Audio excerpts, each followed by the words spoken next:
जय हिंद प्यारे साथियों। शब्द लिखा नागालिम आप सबके लिए शायद नया हो सकता है, लेकिन ये शब्द बहुत पुराना है और इसकी डिमांड भारत की आज़ादी से पहले चली आ रही है।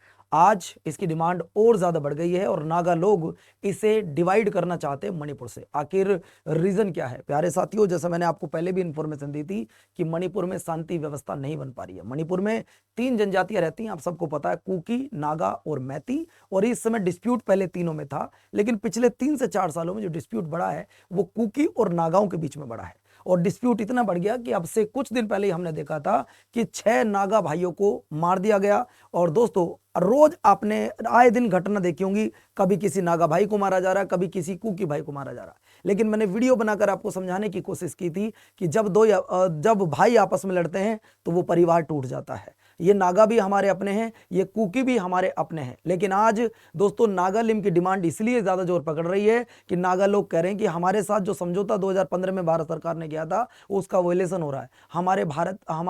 हम भी भारत के लोग हैं और हमें मारा जा रहा है। अभी आपने देखा 6 नागा भाइयों को मारा गया है। अब ये कह रहे हैं कि हमें एक अलग से नागालिम बना दीजिएगा ताकि हम अपने ऊपर हो रहे अत्याचार को वहां पर बात करके उसको खत्म कर सकें। अब ये नागा लोग कहां कहां रहते हैं? मैं मणिपुर की ही बात नहीं कर रहा हूं दोस्तों। अरुणाचल प्रदेश में आपको नागा भाई मिल जाएंगे, मेघालय में आपको नागा भाई मिल जाएंगे, नागालैंड में आपको भाई मिल जाएंगे, असम में मिल जाएंगे, और इधर मेरे भाई आपको मिल जाएंगे त्रिपुरा में, मिजोरम में भी आपको नागा भाई मिल जाएंगे मेरे भाई। लेकिन अब दोस्तों मैं आपको थोड़ा मैप के माध्यम से समझाना चाहूंगा। ये मणिपुर का मैप है, ज्योग्राफिकल मैप है दोस्तों। यहां देखिए, इस ऊपर वाले एरिया में नागा भाई रहते हैं और ये जो नीचे वाला एरिया है ये वाला, इसमें कुकी भाई रहते हैं, और ये जो बीच वाला प्लेन एरिया है इसमें मैती लोग रहते हैं। डिस्प्यूट यही है साथियों, सब जमीन को लेके। देखिए पूरी दुनिया में इस समय करीब 150 देश ऐसे होंगे जो आपस में लड़ रहे हैं। और लड़ाई होती किस लिए? आप भी देखिएगा, लड़ाई होती है पानी के लिए, लड़ाई होती है थल के लिए, और लड़ाई होती है प्राकृतिक संसाधनों को लेकर। बाकी एक दूसरा देश दूसरे पर हमला कर रहा है, इससे अलग और कोई दूसरा रीजन नहीं होता है। लेकिन ये जो दोनों जनजाति आपस में लड़ रही हैं, मैं आपको दिखाना चाहूंगा साथियों। ये देखो, ये लड़ रही है किस लिए दोस्तों? देखो, भूमि की रक्षा या अलग राज्य की मांग करते हैं। कुकी लोग क्या कहते हैं? यार हमें ना अपने लिए अलग से एक यूटी चाहिए जिसका नाम कुकी लैंड होगा। मतलब कुकी लोग अलग से कुकी लैंड की डिमांड कर रहे हैं, और जो आपके इधर नागा भाई हैं वो नागालिम की बात कर रहे हैं। और नागालिम में इन्होंने ये कहा है कि जब हम अपना बनाएंगे मैप तो इनका जो ये वाला एरिया है इस पूरे हिस्से को हम किस में, नागालिम में कवर करेंगे। मतलब बीच में बस मैती बचते हैं। ये नागालिम की डिमांड कर रहे हैं और ये कुकीलैंड की डिमांड कर रहे हैं। ये कह रहे हैं हमारे लिए आप बना दो यूटी, कुकीलैंड ये कह रहे हैं हमारे लिए चाहे देश बना दो, कोई दिक्कत वाली बात नहीं। और ये डिमांड आज से नहीं चली आ रही है, ये डिमांड हमारी आजादी से एक दिन पहले हो गई थी, जब नागा भाइयों ने अपने आप को आजाद घोषित कर दिया था। मैं वो भी आपको दिखाना चाहूंगा। ये दोनों जनजातियां बहुत पुरानी जनजाति हैं, काफी लंबे समय से आपस में प्यार से रह रहे थे। दोनों का बातचीत करने का तरीका वो अलग है, दोनों का कल्चर पूरी तरीके से अलग है। लेकिन मामला अब पिछले 3 सालों में इतना गर्मा गया है कि हद से ज्यादा दोनों एक दूसरे के खून के प्यासे हो गए हैं। मैंने पहले भी कहा है, मत लड़ो भाइयों आपस में, टूट जाओगे और टूट कर बिखर जाओगे। जब 2 भाई होते हैं तो उन्हें आपस में अगर लड़ोगे ना, ध्यान रखें नुकसान दोनों का होगा। चाहे आज आप ये भाई इसको मारे या इसको मारे, नुकसान आपका दोनों का बहुत ज्यादा होगा। ये विवाद कोई आज का नहीं है, मैंने अभी आपको बताया साथियों, ये विवाद 1990 के दशक से चला रहा है, जहां कुकी और नागा के युद्ध को जन्म दिया गया था, जहां हजारों लोग मारे गए, कई लोगों के पिता गायब हो गए, किसी के भाई चले गए, किसी की बहन चली गई। मतलब 1000 से ज्यादा लोग गायब हो गए थे। यहाँ पे 1000 से ज्यादा लोगों की जान चली गई थी। न जाने कितने गांवों को विस्थापित होना पड़ा था, किसी के पूरे परिवार गायब हो गए थे। आखिर लड़ाई क्या है, मुद्दा क्या है दोस्तों? मैं आपको बताना चाहूंगा। नागालिम क्षेत्रीय विस्तार 1990 का दशक, NSCN-IM द्वारा मणिपुर के पहाड़ी क्षेत्रों में नागा वर्चस्व स्थापित करने का प्रयास। ये नागा वर्चस्व देखिए, इस समय आपकी एक तरीके से जनजाति वर्चस्व की बात चल रही है। बस अपना अपना वर्चस्व दिखाना चाहते हैं, मैं ताकतवर हूं या मैं ताकतवर हूं। ये देखिए साफ लिखा है यार पे, भूमि संसाधनों और जातीय वर्चस्व की लड़ाई चल रही है इस समय, कि मैं आगे खड़ा हूं या मैं आगे खड़ा हूं। जब 2 की आपस में लड़ाई होती है ना, नुकसान संपत्ति का भी होता है, नुकसान भाइयों का भी होता है। इधर से जाए या इधर से जाए, दोनों भारत के नागरिक हैं, नुकसान हमारा ही होगा। लेकिन जब भी कोई मांग की जाती है थोड़ा सोच समझ के करनी चाहिए। अब यहां एक बात और सुनिएगा साथियों, ग्रेटर नागालैंड की मांग वर्तमान राज्य और अंतर्राष्ट्रीय सीमाओं को चुनौती देगी। अब आप लोगों के मन में क्वेश्चन आ रहा होगा कि यहां अंतर्राष्ट्रीय सीमा का क्या मतलब है? जो नागा भाई हैं, मैंने अभी आपको बताया था, ये हमारे देश से अलग भी रहते हैं। वर्तमान नागालैंड राज्य आंदोलन का एक केंद्र बना हुआ है।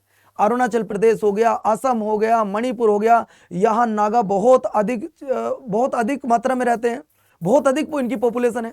म्यांमार का एक ऐसा क्षेत्र है जिसका नाम है सागांग, यहां पर भी नागा लोग हैं और ये अपने लिए अलग डिमांड कर रहे हैं। नागालिम का उद्देश्य क्या है? नागालिम का उद्देश्य है कि जहां नागा भाई रहते हैं इन सारे क्षेत्रों को एक कर दिया जाए और एक करने के लिए एक करके इनके लिए एक स्वतंत्र या संप्रभु देश बना दिया जाए ताकि ये अपने डिसीजन खुद कर सके। देखो इनकी सोच देखिए, ये चाहते हैं कि हम किसी के दबे बसे ना रहें, हम किसी के लिए काम ना करें, जहां जहां नागा भाई हैं उन सबको एक कर दो और उनके लिए एक स्वतंत्र या संप्रभुत्व देश बना दीजिएगा, ये इनकी डिमांड है। लेकिन साथियों मैंने अभी आपको बताया ये डिमांड आज से नहीं चली आ रही, ये डिमांड आजादी के पूर्व से चली आ रही है।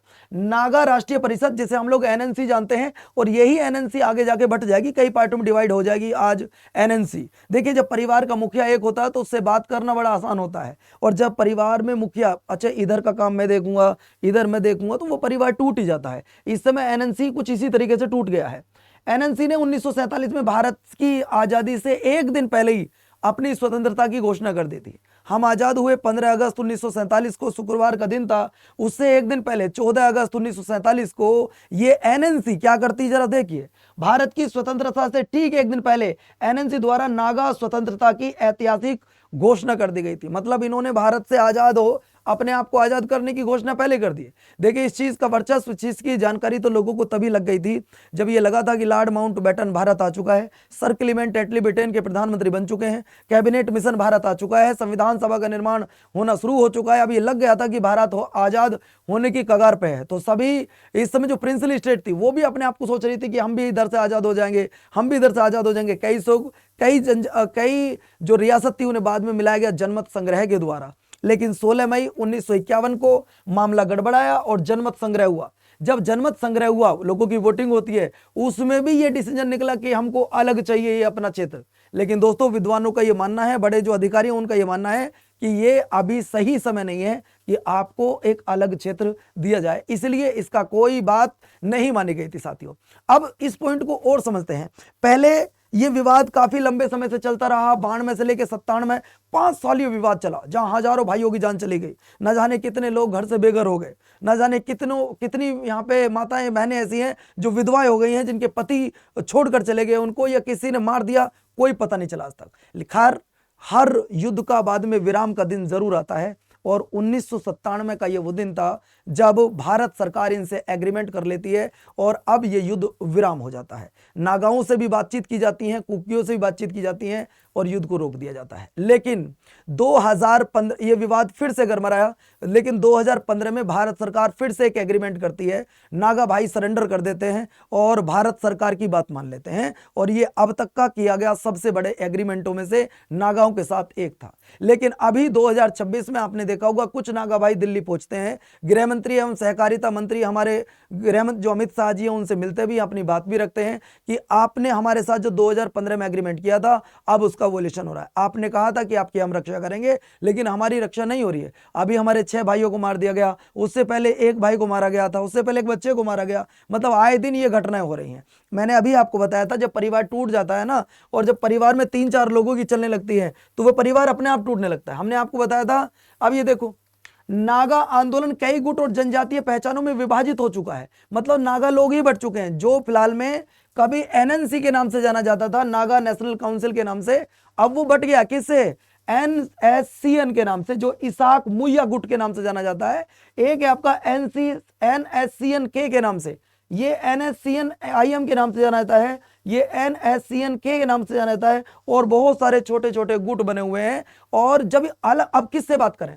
जब भारत सरकार ने एग्रीमेंट किया था ना, तो ये भी मिलने आए थे और ये भी मिलने आए थे। सोचो, कुकियों की तरफ से एक व्यक्ति मिलने जा रहा है, नागाओं की तरफ से 2 ऑर्गेनाइजेशन के लोग मिलने जा रहे हैं, तो कहीं ना कहीं इंटरनल डिस्प्यूट तो इनके अंदर भी चल रहा था।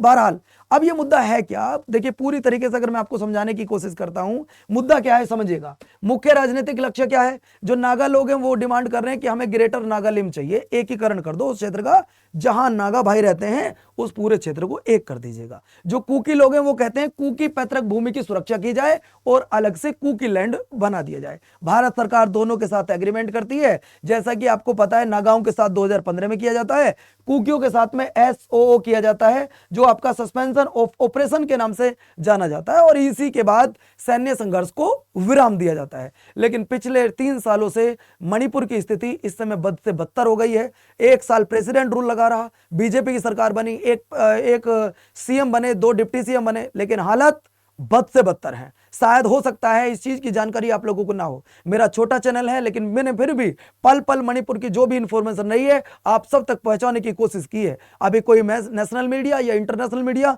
इस मुद्दे को दिखाने के लिए तैयार नहीं है, ना जाने क्यों, खैर वो तो समय बताएगा। लेकिन दोस्तों मैं एक चीज और आपको बताना चाहूंगा, पूर्ण संप्रभुता की मांग राज्य की अत्यधिक आर्थिक निर्भरता के विपरीत है।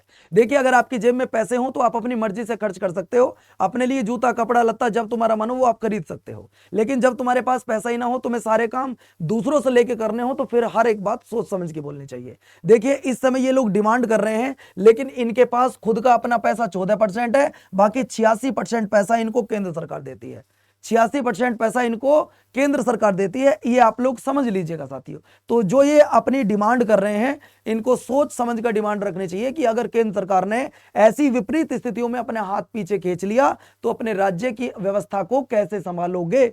इसके बाद मैं आपको बताऊं, जब भी कोई राज्य बनाया जाता है, किसी राज्य का नाम बदलना हो या किसी राज्य की सीमा बढ़ानी हो या घटानी हो, ये सारे काम पार्लियामेंट को दिए गए हैं according to the article number 3। ये सारे काम सिंपल मेजोरिटी से हमारी संसद करती है। लेकिन अब सुनिएगा साथियों, अभी जैसा डिमांड नागालिम की है, अब मैंने आपको बताया कि नागा लोग भारत के कई राज्यों में रहते हैं। जब कई राज्यों में रहते हैं तो हमें कई राज्यों से बात करनी पड़ेगी। अब सुनिए, अगर हमें कोई नया राज्य बनाना भी पड़ा या नागालिम की बात को मानना भी पड़ा तो हमें कितने सारे संवैधानिक संशोधन करने पड़ेंगे। सर कौन से?